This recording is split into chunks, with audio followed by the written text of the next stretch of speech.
You ask Tiger to calculate. This deals with linear inequalities with one unknown.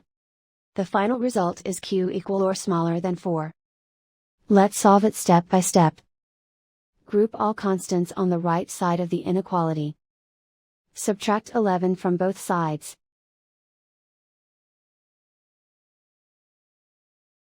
Group like terms.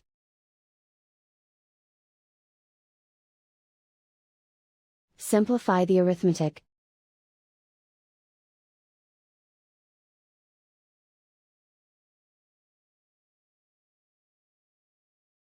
Isolate the q. Divide both sides by 21.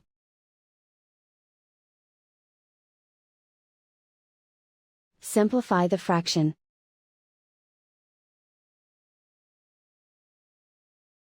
Find the greatest common factor of the numerator and denominator.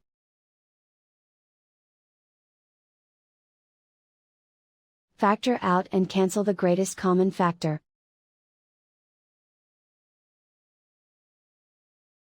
Plot the solution on a coordinate grid. And so the final result is q equal or smaller than 4.